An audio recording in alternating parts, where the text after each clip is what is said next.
EVM ban होगा ही अगर मैं जिंदा हूँ। देखिए मैं सीधे सीधे बोलने वाला आदमी हूँ, तो ईवीएम से चुनाव बंद होंगे भारत में। डराने धमकाने की सबसे बड़ी ताकत ईवीएम से आती है, तो ये डराने धमकाने की जो ताकत है वो ईवीएम वही हटा देंगे, तो फिर हम देखेंगे मोदी जी के साथ कौन रहेगा। मोदी जी के साथ तो अमित शाह साहब भी नहीं रहेंगे। एक बार ईवीएम हट जाए तो अमित शाह साहब अपना रास्ता देखेंगे और मोदी जी अपना रास्ता देखेंगे और योगी जी अपना रास्ता देखेंगे। योगी भी छोड़ देंगे, सब छोड़ देंगे, सब जनता जुड़ जाए, आंदोलन बड़ा हो जाए, मोदी जी खुद पेपर बैलेट से चुनाव कराएंगे और इस्तीफा दे देंगे चुनाव होने से पहले। अगर ईवीएम से चुनाव होंगे ना नजर आएंगे, ना पकड़े जाएंगे, ना ठीक होंगे। ये सबसे बड़ी कमी है। इजराइल से कुछ टेक्नोक्रेट्स आते हैं यहाँ पे जो लार्ज स्केल हैकिंग करते हैं हर चुनाव से पहले। एक वो तरीका है, दूसरा मशीनों को बदलने का तरीका, तीसरा मशीनों के अंदर। दोस्तों नमस्कार, मेरा नाम है अरुण और आप देख रहे हैं टाइम्स एक्सप्रेस। फिलहाल मेरे साथ जो है महमूद प्राचा जी है, सुप्रीम कोर्ट के वरिष्ठ वकील हैं। इनसे बातचीत करेंगे। ईवीएम के खिलाफ जो है पूरे देश भर में लगातार आंदोलन करते रहते हैं। एक बार फिर से जो है इन्होंने आंदोलन का बिगुल फूंक दिया है। तो सर एक बार फिर से आप लोग कह रहे हैं कि आंदोलन कर रहे हैं ईवीएम के खिलाफ। पहले भी आप लोगों ने किया था, लेकिन पहले वाली टीम इस बार नजर नहीं आ रही है। उस तरीके का जमावड़ा नहीं दिखाई दे रहा। आप अकेले पढ़ते हुए दिखाई दे रहे हैं। क्या कहाँ गए सारे लोग? नहीं, अकेले पढ़ते हुए नहीं दिखाई दे रहे हैं, हम लोग हैं। हाँ, ये है कि कुछ साथी जो साथ चले थे उन्होंने साथ छोड़ दिया। या अलग अलग मजबूरियां हैं, और इसमें मैं दोषी मानता हूँ आरएसएस और बीजेपी तो है ही दोषी, लेकिन जो विपक्ष की पॉलिटिकल पार्टीज हैं उन्होंने भी हमारे सारे लोग, किसी ने पद दे दिए किसी को, किसी ने टिकट दे दी, किसी ने कुछ कर दिया, तो आंदोलन तो कमज़ोर हुआ है, इसमें कोई शक की गुंजाइश नहीं है। लेकिन ये आंदोलन जनता का आंदोलन है, कोई मेरा या किसी और का आंदोलन नहीं। अब हालात ऐसे बन गए कि इसमें हम अकेले पढ़ते से नजर आ रहे हैं, लेकिन अब आपको नजर आ जाएगा कि ये जन जन की आवाज़ है, कोई महमूद प्राचा की या मिशन सेव कॉन्स्टिट्यूशन की आवाज़ नहीं है। सर क्या रोड मैप क्या है, कैसे आप लोग करेंगे, कहाँ से शुरू करेंगे, कितने दिनों का ये पूरा चलने वाला है प्रोग्राम? नहीं, ये तो अब जब तक ईवीएम हट नहीं जाएगी तब तक चलेगा। सीधी सी बात, शुरू कर रहे हैं। शुरुआत तो भारत का जो राज्य भारत का सर का ताज है जम्मू कश्मीर से होगा। जम्मू में, और वो भी बाबा साहब डॉक्टर भीमराव अम्बेडकर चौक से जम्मू से शुरू होगा, और ये पूरे देश में फैलेगा फिर।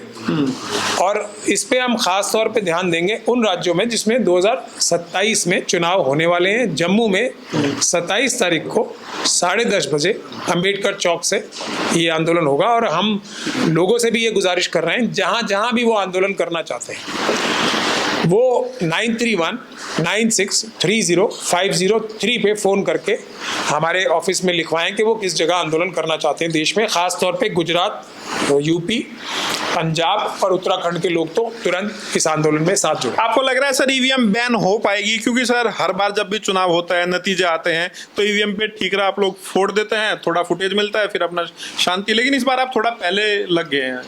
नहीं, ऐसा कभी नहीं हुआ। एक दिन ऐसा आप नहीं बता सकते जिस दिन हमने ईवीएम का आंदोलन बंद कर दिया। जब नहीं, सड़कों पे तो सर आप 2024 के बाद अभी आए, चुनाव से पहले आप लोग सड़कों पर आए थे, बड़ा आंदोलन हुआ था जी। उसके बाद भी हम सड़कों पे आए थे, लेकिन मैंने आपको बताया ना, साथी छोड़ गए थे, तो एक तरीके से वो आंदोलन कमजोर पड़ गया था। लेकिन सड़कों पे हम लगातार, जंतर मंतर पे भी आंदोलन सर आप लोग है साथी छोड़ के जा रहे हैं, कांग्रेस के साथी छोड़ के जा रहे हैं, टीएमसी के साथी छोड़ के जा रहे हैं, मोदी जी को कोई छोड़ के नहीं जाता। तो मानिए ना, मोदी जी में लीडरशिप क्वालिटी है। हाँ, लीडरशिप क्वालिटी है, लेकिन वो डंडे वाली लीडरशिप क्वालिटी है। डरा धमका के एक तो कोई किसी को भी अपने साथ रख ले, तो डराने धमकाने की सबसे बड़ी ताकत ईवीएम से आती है। तो ये डराने धमकाने की जो ताकत है वो ईवीएम वही हटा देंगे, तो फिर हम देखेंगे मोदी जी के साथ कौन रहेगा। मोदी जी के साथ तो अमित शाह साहब भी नहीं रहेंगे। अमित शाह भी मोदी जी को छोड़ देंगे। एक बार ईवीएम हट जाए तो अमित शाह साहब अपना रास्ता देखेंगे और मोदी जी अपना रास्ता देखेंगे और योगी जी अपना रास्ता देखेंगे। योगी भी छोड़ देंगे, मोदी सब छोड़ देंगे, सब। फिर क्या बचेगा बीजेपी में? चुनाव तो बीजेपी जीत नहीं सकती, आरएसएस जीत नहीं सकती, कोई भी। ईवीएम से ही तो जीत रही है। पिछले 12 सालों से हर चुनाव ईवीएम से जीती है। अभी बंगाल में भी आपने देखा ना, 4000। देखिए, कोई बात सच अगर कमजोर पड़ता हुआ भी नजर आए तो वो सच रहता है। अगर आरएसएस और बीजेपी वाले सच्चे हैं तो पेपर बैलेट से चुनाव करा लें और जीत के बता दें। सब चोरियां और बेईमानियां कर लें, तब भी नहीं जीते। सर बीजेपी को हरा नहीं पा रहे, इसलिए कह रहे हैं कि ऐसा कर दो तब मानेंगे, ऐसा कर दो तब मानेंगे। तो वही बात होगी कि हम नहीं मानते, हम तो दोबारा खेलेंगे। ये तो वही बात होगी। ऐसी बात नहीं है। हमारा क्या है, हमने एक बात आज से नहीं 2023-24 से कह रहे हैं ना, ईवीएम हटा के पेपर बैलेट ला दो। बाकी तो नहीं कह रहा मैं, एसआईआर से बहुत बड़ी चोरी होती है, मैं खुद कह रहा हूँ। कोई बात नहीं, आप एसआईआर भी कर लो, आप वोटर लिस्ट में धांधली कर लो, बहुत बड़ी धांधली होती है, उससे बहुत वोट कम होंगे, बहुत इनको एक्स्ट्रा वोट मिलेंगे, लेकिन कर लो ना। तब भी ईवीएम से मत करो, ईवीएम हटा दो। और मैं ऐसी बात नहीं है ना कि मैं ऐसी बात कह रहा हूँ जो कि लॉजिकल नहीं है, जो कि सच नहीं है। पूरी दुनिया में आप मुझे ये बताओ कि पेपर बैलेट से चुनाव कहाँ नहीं होते? किसी डेमोक्रेसी में बड़ी ईवीएम से चुनाव कहाँ हो रहा है? ठीक है सर, आप ये बताओ, अगर ईवीएम हैक होती है? ईवीएम हैक भी होती है, ईवीएम बदली भी जाती है, ईवीएम में छेड़खानी भी होती है, ईवीएम में चोरी भी होती है, सब काम होते हैं ईवीएम में। और सबसे बड़ी दुख की बात यह है कि पकड़ी नहीं जा सकती क्योंकि नजर नहीं आता। सर एक सवाल ये है, फिर हर ईवीएम में गड़बड़ी करनी पड़ेगी, फिर तो एक एक मशीन को पकड़ गड़बड़ी करनी पड़ेगी। तो सर इतने लोग कहाँ से आएंगे, कैसे उस सब का मैनेजमेंट होगा? ये तो सर आसान नहीं है ना, कहीं से भी लीक हो जाएगी वो चीजें। नहीं, एक एक ईवीएम से नहीं। हाँ, बहुत सारे तरीके हैं। एक ऑफलाइन, जैसे हमारे पास खबरें हैं कि विदेशों से भी, खास तौर पे इजराइल से कुछ टेक्नोक्रेट्स आते हैं यहाँ पे जो लार्ज स्केल हैकिंग करते हैं हर चुनाव से पहले। एक वो तरीका है। दूसरा, मशीनों को बदलने का तरीका। तीसरा, मशीनों के अंदर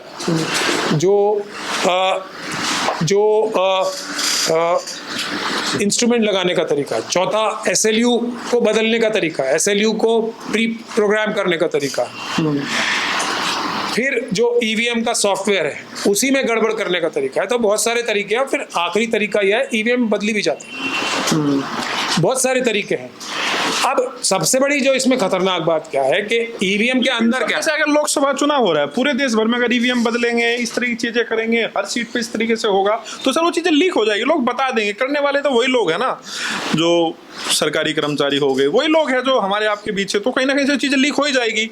जहाँ विपक्षी सरकार है वहां से लीक हो सकती है, लेकिन आज तक इस तरह की चीजें तो कभी नहीं आई। कब नहीं आई बताओ? अब लीक होके कर क्या लोगे? आप कर क्या लोगे लीक होके? हम तो कह रहे हैं ना, सबसे बड़ा लीक होने का तो एग्जांपल मैं खड़ा हूं सामने। हमने तो ईवीएम की जो वीडियोग्राफी और सीसीटीवी फुटेज है वही आदेश करा रखे ना कोर्ट से। मोदी जी को तो मोदी जी की सरकार को कानून बदलना पड़ा ना भाई। कर क्या लोगे? इसलिए बदलना पड़ा क्योंकि आज के टाइम में फेक चीजें बहुत आ रही है। किसी भी वीडियो को, फोटो को, बिल्कुल मैंने क्या, डॉक्टर वीडियो बना सकते हैं, फोटो को आप चेंज कर सकते हैं। हाँ बिल्कुल कर सकते हैं। हाँ, तो ईवीएम को नहीं कर सकते। लेकिन पहली बात तो यही है, सब चीजों को कर सकते हैं, ईवीएम सुरक्षित है। पहली बात, स्टैंड अलोन डिवाइस है। स्टैंड अलोन डिवाइस है, ये सरासर झूठ है। अगर आप चुनाव आयोग के, इलेक्शन कमीशन ऑफ इंडिया के वेबसाइट पे जाएंगे तो ही आपको ये पता लग जाएगा कि स्टैंड अलोन डिवाइस नहीं है। पहली बात, एसएलयू डाउनलोड होता है इंटरनेट के जरिए। एसएलयू डाउनलोड ही तब होता है। और तीन तो 4 बल्कि तो इंस्ट्रूमेंट्स वैसे ही है ना, जो ये बैलेट यूनिट है, वीवीपैट है और ये कंट्रोल यूनिट है। ये तो 3 है ना, 3 तो आपस में जोड़े जा रहे हैं। स्टैंड अलोन कैसे हुआ?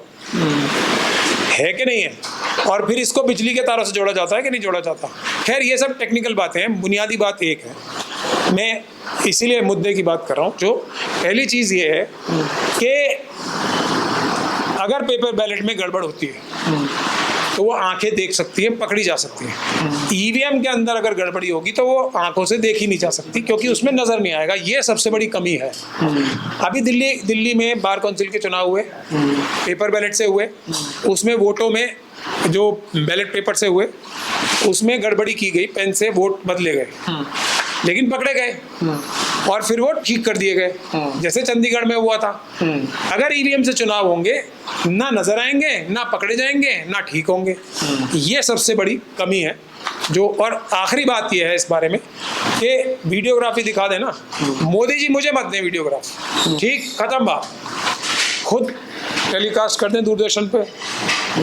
मैं ही तो, अब अगर किसी को दे दोगे तो वो उसको हैक करके चेंज कर देगा, ठीक, तो हमें ना दें, डायरेक्ट टेलीकास्ट करें ना खुद। चुनाव आयोग टेलीकास्ट यूपी चुनाव सब बैलेट पेपर से होगा या ईवीएम से होगा? अभी जो हालात चल रहे हैं वो तो ईवीएम से ही होता नजर आ रहा है और ईवीएम से होगा।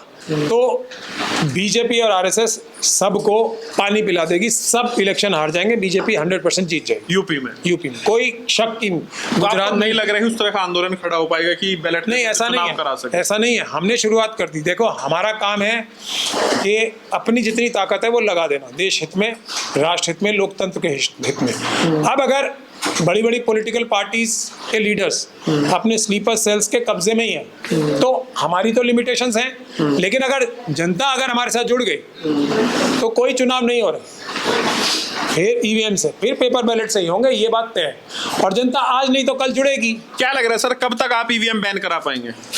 अब जैसे ही जनता हमारे साथ जुड़ जाएगी, बाकी सब तैयारियां हैं। जनता जुड़ जाए, आंदोलन बड़ा हो जाए, मोदी जी खुद पेपर बैलेट से चुनाव कराएंगे और इस्तीफा दे देंगे चुनाव होने से पहले ही। ठीक है, लेकिन सर कई बार कोई चीज है ना, ऐसा मोमेंटम बन जाता है कि एक आंदोलन खड़ा हो जाता है। जैसे पहली बार हुआ था, जो आपका पहला आंदोलन था, शायद आपको भी उतनी उम्मीद नहीं होगी जिस तरीके से आंदोलन चला था ईवीएम के खिलाफ, और विपक्ष ने भी हाथों हाथ लिया, ट्विटर पर ट्रेंड हुआ, मतलब पूरे देश में एक माहौल बना था भाई ईवीएम के खिलाफ लोग सड़कों पर आ गए हैं। तो इस बार उस तरह की चीजें आपको लग रहा है वो मोमेंटम बनेगा? कोशिश तो करेंगे हम लोग, तो ईमान वाले अम्बेडकर वादी हैं, कोशिश करेंगे, बाकी देश की जनता के ऊपर है। और पॉलिटिकल पार्टी से तो हमें ज़्यादा उम्मीद है नहीं कोई, लेकिन फिर भी हम इनवाइट कर रहे हैं सभी पॉलिटिकल पार्टीज को, सभी संगठनों को, सभी कॉन्स्टिट्यूशनल संगठनों को, कभी सभी अम्बेडकरवादी संगठनों को, सभी सोशल वर्कर्स को, सबको इनवाइट तो कर ही रहे हैं। ईवीएम बैन हो सकता है? मतलब ईवीएम बैन होगा ही, अगर मैं जिंदा हूँ। देखिए मैं सीधे सीधे बोलने वाला आदमी हूँ, तो ईवीएम से चुनाव बंद होंगे भारत में। अगर मैं नहीं रहा तो फिर बात अलग है।